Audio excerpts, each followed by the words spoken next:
So I'm really excited to be here, and I have to say this is the first time I've had an opportunity to talk not just about the research that I do, but about where I came from and how that has really informed my line of research and what I do. So as Dr. Ott was kindly explaining, my research focus is on science, intersections, and society. So I'm something of an academic mutt. My background is in education, but I'm also a bench-trained evolutionary biologist. And a lot of people ask me, how did you get to this point where instead of looking at the organisms and how they are changing, how did you get to this point where you're talking about how people talk about evolution and how people feel about evolution and how we interact with students on different levels?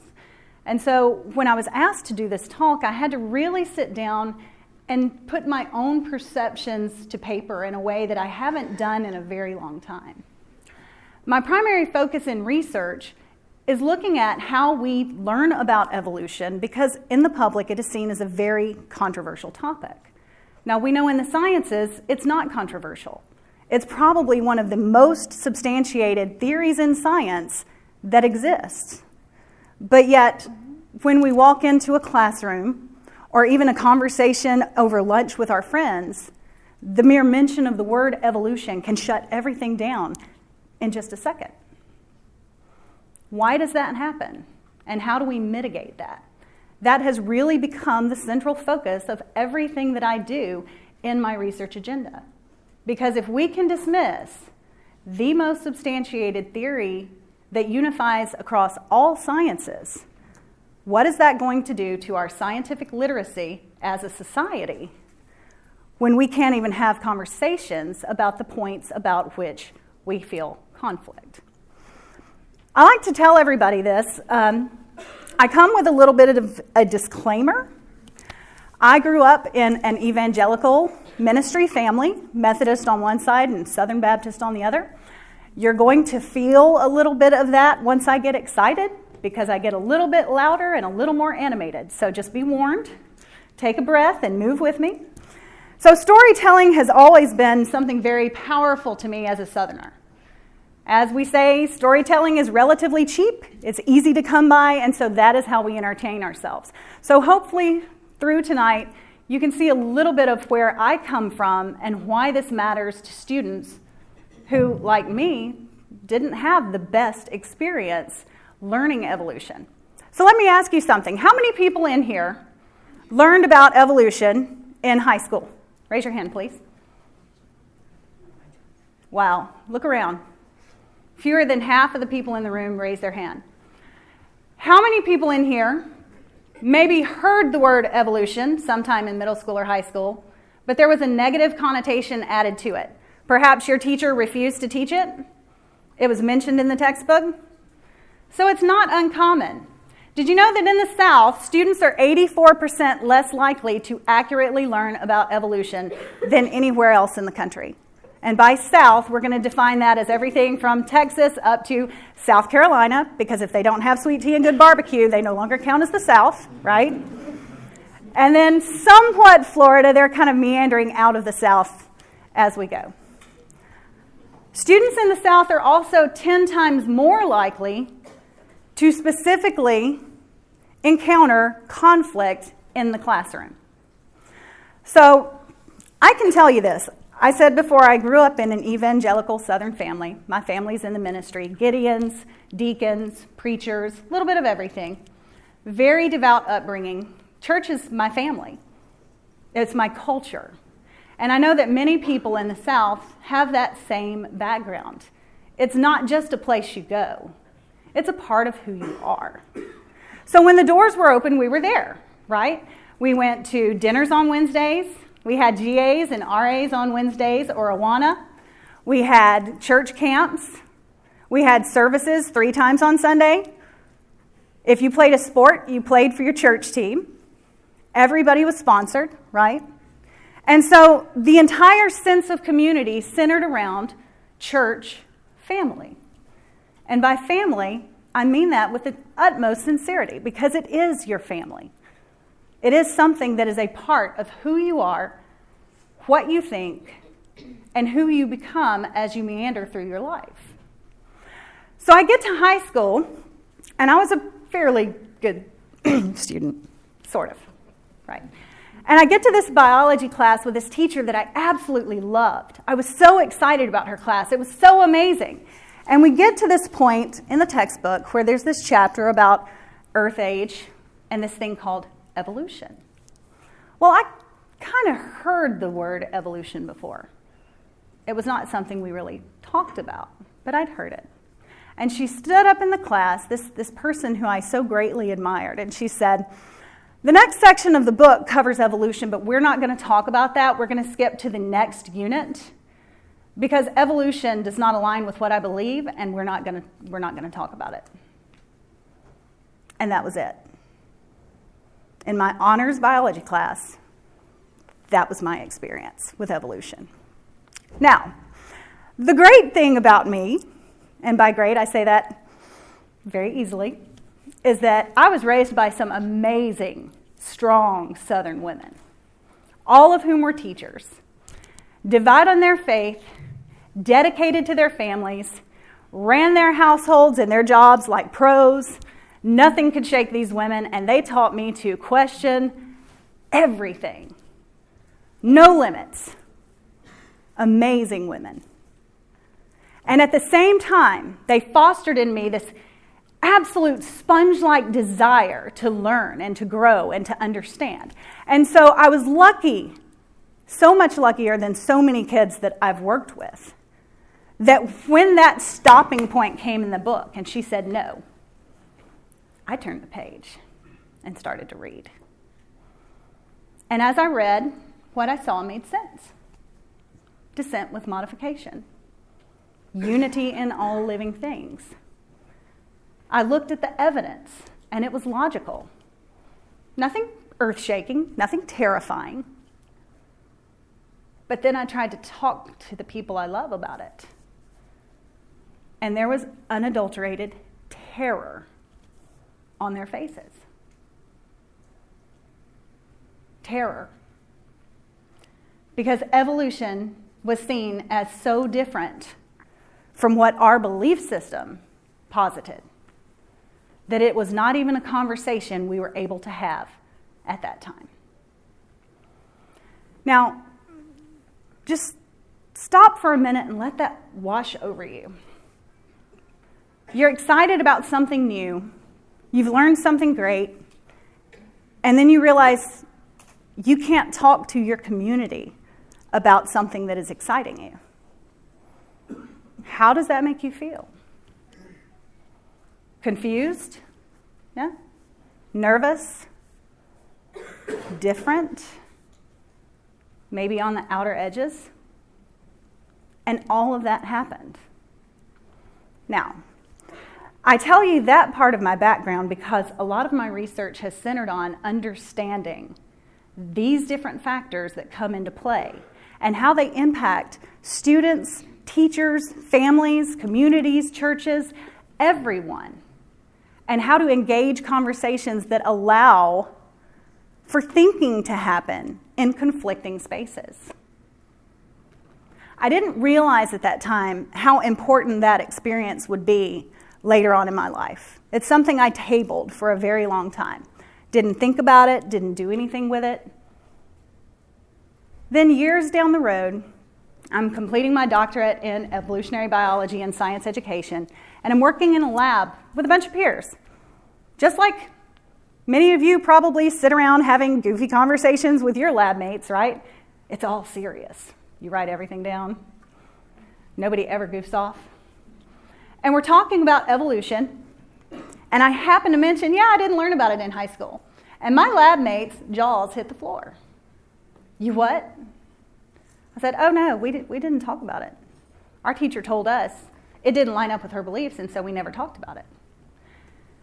And that was a hinge point for me, not only in my dissertation research, but that would impact the research I would do for the next decade of time. Because I realized, okay, my experience is not unique to me, but there are a lot of people that also don't understand the other side of the aisle. So I deal a lot with people talking about, well, If you're going to be a science teacher, you have to accept all of the science, because if you don't, you can't be a good teacher and you should be fired. Okay, so let's think about it. I don't want to teach evolution, so I should be fired as a science teacher. It seems pretty cut and dried, right? If you don't accept the science, don't take the job. But what about the other side of that coin? What about the evangelical science teacher who's very passionate about her science, very passionate about her students, but whose belief system literally says that my actions and my responsibility are not only for my soul and my eternity, but it's part of my testimony. Every conversation that I have with every person I will engage with in my entire life, it is upon me as a person of faith to be a witness to others. And what if, by my actions in that classroom with my 30 students, I cause them to question their faith and jeopardize their souls? Have you ever thought about it like that when you think about that situation? How powerful it would be for a person who is literally terrified that by doing something that could cause other people to question their faith, that they may not only be costing their own mortal souls, but the souls of all the children with whom they work. And I get some really interesting looks from people, because they often say, I didn't really think about it like that. Because it's not a matter of just, I don't like it, I won't teach it. It is something so gut-wrenchingly personal that has implications beyond what you understand if you're not a part of that community. One of the things that I do a lot with in the work that I do with teachers, the research that I do, is look at ways to have these conversations that do not step on the beliefs of others. Because ultimately, I am at war every day. But my war is not a war of science versus religion. That's where a lot of people get it wrong. Our war is for scientific literacy. And scientific literacy is not about whether you are or are not a person of faith. It is not about what your race may be, or your ethnicity, or your gender, or where you come from. Scientific literacy is literally for everyone and should be there in everyone. And so what we have to do, instead of attacking people from opposite ends of the aisle, because we don't see that much these days, do we? We have to find ways to have conversations where no matter where you come from, no matter who you are, no matter what religious beliefs you hold, you still understand science. Regardless, nothing else matters. What matters is that you be able to understand science, that all people should be scientifically literate. Anybody want to guess what the number one predictive factor is in rejection of evolution by the research?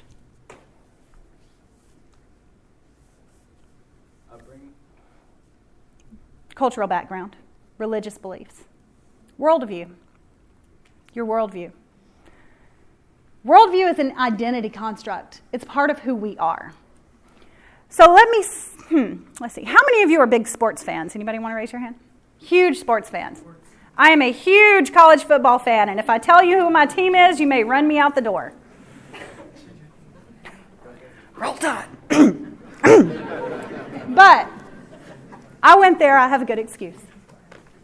But what happens when somebody from that other team comes in and starts getting in your face about how bad your team is and how wrong you are and how terrible they play?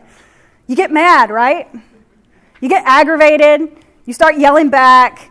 It all becomes about who wins, right? Put this in the context of your biology class.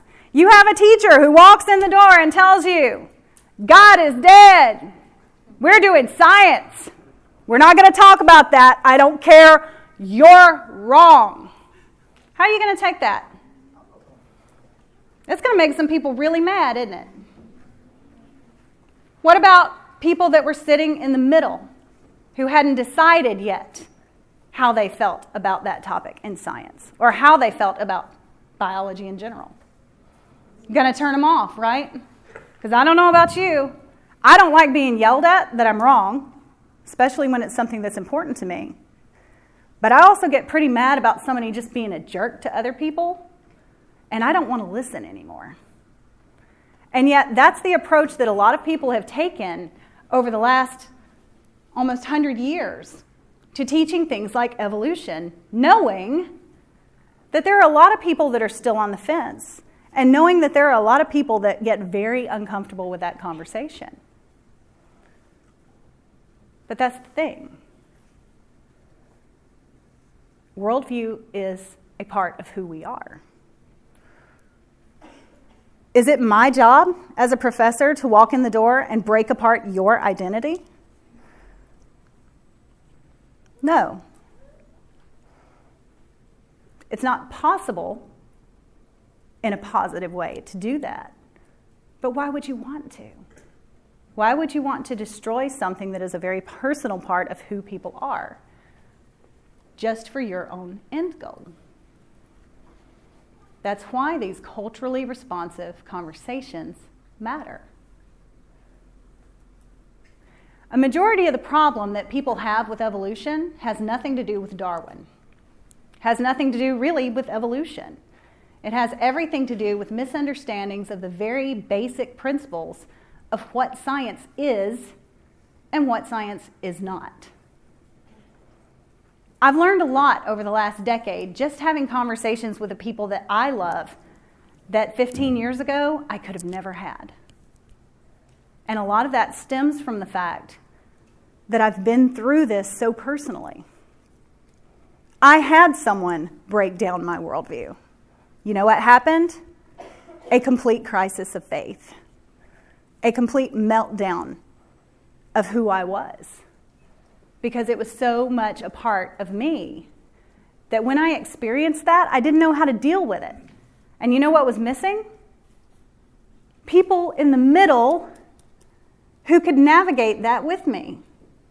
It was either people that I looked up to who were completely science, no understanding of my background, or people from my background who did not have an understanding of my science. I didn't have that middle ground navigator. And so what happened? That's who I became. I studied religious texts. I studied science.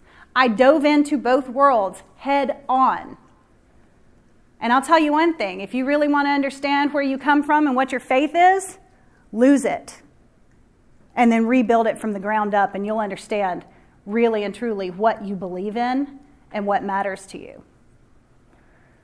But we can't do that in a classroom.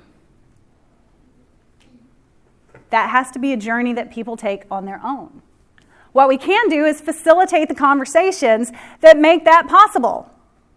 That regardless of where you come from, regardless of whether you're Southern Baptist or Pentecostal or Muslim or Hindi or anything else, we can have a conversation about science because science is not about the supernatural. A lot of people I talk to think that science disproves God. That's interesting. Because last time I checked, we can't test for the presence of God. Science does not concern itself with God because science is a physical set of explanations of physical evidence in a physical world. I tell people all the time, first of all, science can't test for God. Second of all, if science could test for God, he wouldn't be God. So it's a moot point either way. Now, people ask me, well, how do you deal with this? It's actually quite easy. We have scientific ways of knowing, right? Science understands only what is present in the physical plane. It is our explanation to the best of our ability. It is self-correcting. There is no such thing as proof. It is never satisfied. But we also have philosophical ways of knowing. We also have religious ways of knowing. And the thing to remember in that is that all of those are an important part of who we are. And they don't have to be in conflict with one another. You can be a believer and be a good scientist. There's plenty of those out there. One of my favorites is Francis Collins with the NIH. But what we tell kids and what we often see in our own interactions with others is, you're right and you're wrong. But is anything ever really black or white? The most interesting things are what happen in the gray areas. When you're able to have a conversation with someone because they really don't know where you stand, but they feel comfortable enough to listen. I'm not here to attack your beliefs. I'm not here to change your mind. I just want you to understand and open that door and be able to have a conversation that otherwise could not happen. When I started doing research on evolution, my grandmother wrote me a 13-page letter. Handwritten, beautiful letter. And I cried and I cried and I cried when I read it, because she felt in her heart at that time that when I died, she would not see me in heaven. This is a woman that I looked up to my entire life and loved probably more than anybody else in the world other than my mom. It wasn't an ugly letter. There was not one hateful, condescending, mean, or exclusive word in it. She was legitimately, to the bottom of her soul, terrified for me. Because just like many of the students that I deal with, many students in every classroom, in every class around the country, her belief system, my belief system, said that to accept one was to reject the other. And she didn't understand. Now, fast forward 4 years. My grandmother sat down and talked to me about everything I was doing in my research. And she said, I realize now that your research, in a way, is your testimony. And I never really thought about it that way. But it is. Because I am a Christian. I am still a woman of faith. My faith today is stronger than it ever was at any point in my life, even when I thought it was strong. But I also understand science. I introduce myself to people kind of as a joke to see how people fall out, and I say, hi, my name is Dr. Amanda Glaze, and I don't believe in evolution, and neither should you. That does require a disclaimer, but it's because evolution is not a matter of belief. Belief is faith. Faith is internalization of something in the absence of evidence.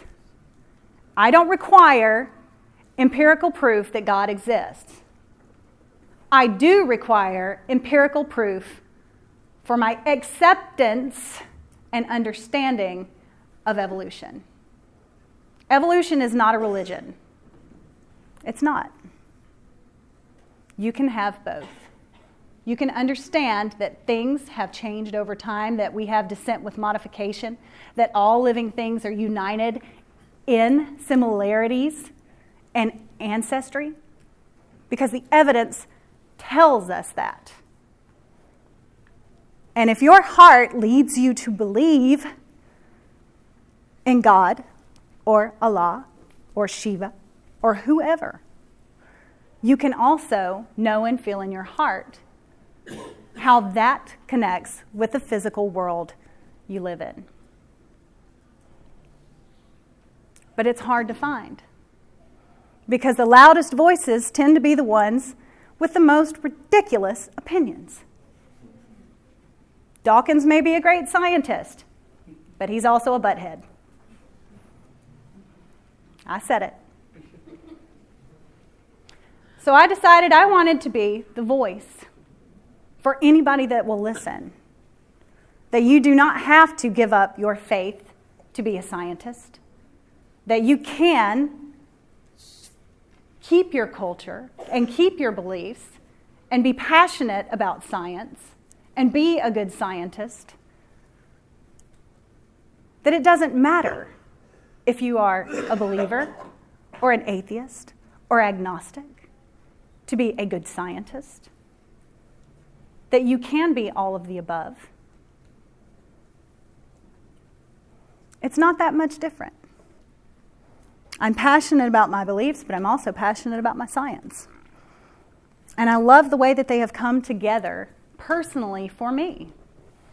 Now, I teach biology classes. I don't teach theology. I teach science. Science belongs in the science classroom. Theology does not.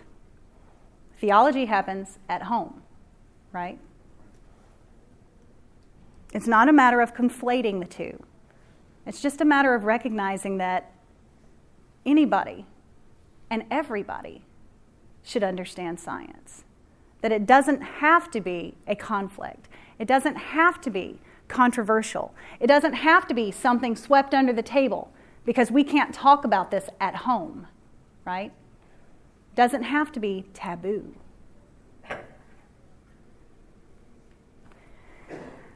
Probably the best advice I can ever give anyone when it comes to controversial topics or politics or anything is to shut up and listen.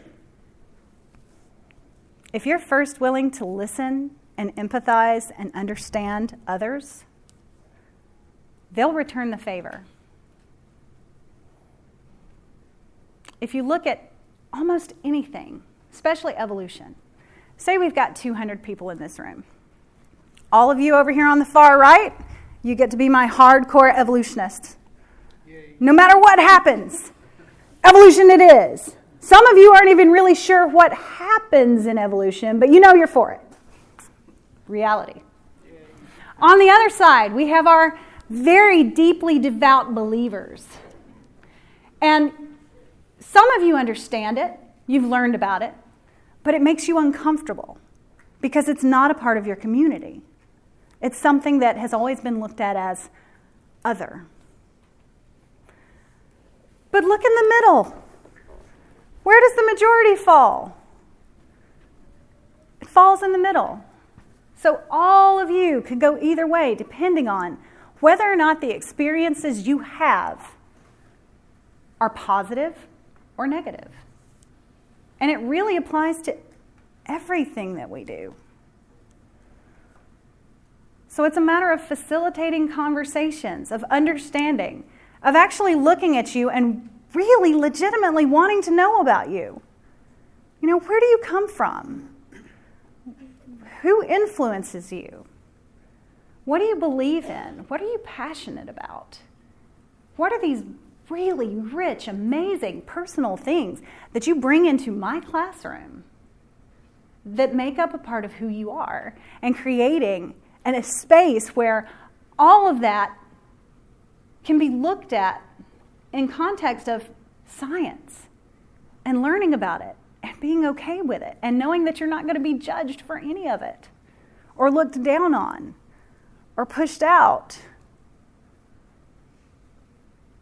It's about opening doors and building bridges and finding that middle ground that allows people to get outside of that comfort zone and really ask questions and explore. And hopefully in the process, through my own really scary experiences, if you ever have anything that shakes your identity, it's hard. It's a hard thing. And to not have any people you can really turn to that model where you feel like you fall makes it even harder. So trying to be that, trying to do that. Storytelling. There's power in the stories that we have. So many of the comments that I've heard from teachers and students and community members that I've talked to tie around the idea of evolution as a taboo. We don't talk about it. We don't read about it. It's not polite conversation. Whether it's learning about it in their religious classes, whether it's trying to have conversations with family members, whether it's conflict that they're having when it's brought up in their classroom, the idea that it's just a theory, so bad.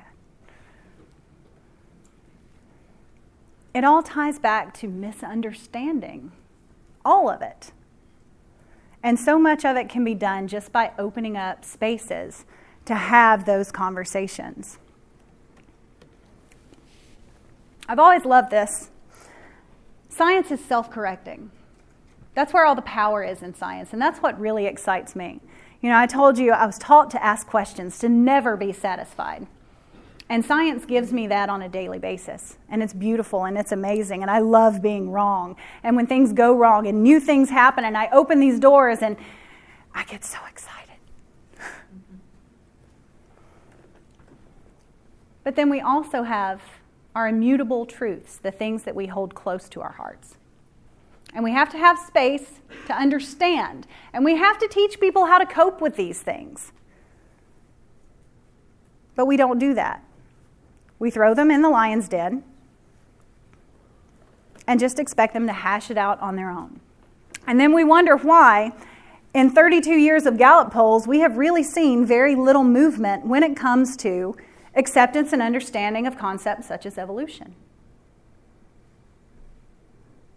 If you're consistently doing things the same way over and over and over and getting the same outcome, but yet you persist in doing the same thing exactly the same way for generations, nothing is ever going to change. We know more today about evolution than we have known at any other point in time, and our understanding of evolution changes dramatically on an almost daily basis.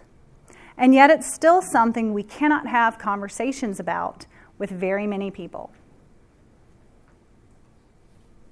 But that's why it's up to us to be the face of science and to actually put out there a welcome mat, to stop judging other people for what they bring to the table, to stop beating each other up for the differences in beliefs or ideas, or looking down on what we do not understand, and taking a moment to shut up and listen.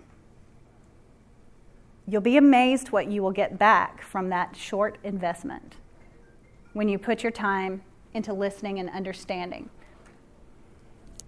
Excuse me.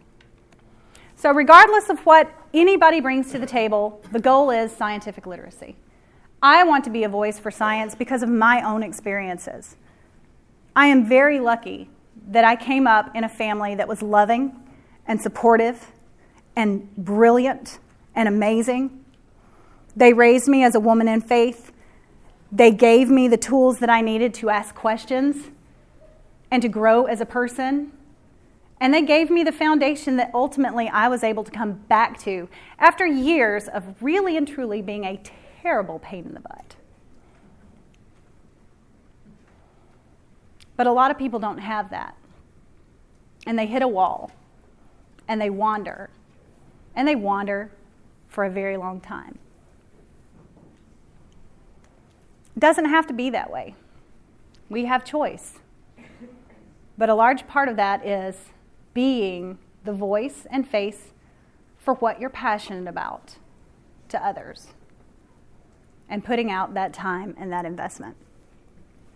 I always love this quote, and some of you will understand. When you set your sights, you make bold adjustments. I was not happy with just talking to teachers about how they felt about evolution. I wanted to change how things were done. I was not satisfied with just understanding what was happening in the classrooms in rural Alabama where I grew up. I wanted to know what was happening outside of my state, in urban centers, in other countries around the world. We have a lot of problems in the world today. And interestingly enough, what I do in my research has given me so much more insight into so much beyond the teaching and learning of evolution. And so I urge you to consider that, not only in terms of science, not only in terms of controversial topics, but every day. Take a little bit of time to shut up and listen. Find somebody to learn from. Find somebody to grow from. Maybe you share your science, maybe you don't. But the connections and bridges that we build between ourselves and other people matter. Not just here, but in everything else that we do. And we're seeing fewer and fewer bridges these days and more battles.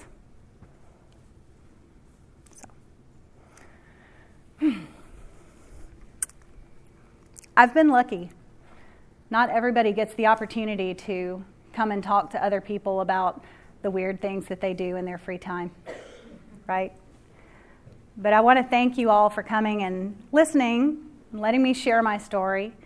This is really the first time I've ever been asked to talk about where I come from and what I've experienced personally, not just the research that I do. I will talk about my research tomorrow if you're interested in all the data, right? But for me, it's not even so much that it's difficult to talk about, but we don't always see things until we start looking back on our experiences and how they connect. And you can see just how fortunate you have been to pull through things and to be able to use the negative experiences that you have had, or the hard things that you have experienced, or the things that you just thought, it is what it is. Oh, no, it's not what it should be. And stepped up and fixed it. And so I want to thank you for the opportunity to talk about these things and share that. And hopefully you can take something useful away with you when you go tonight. Thank you.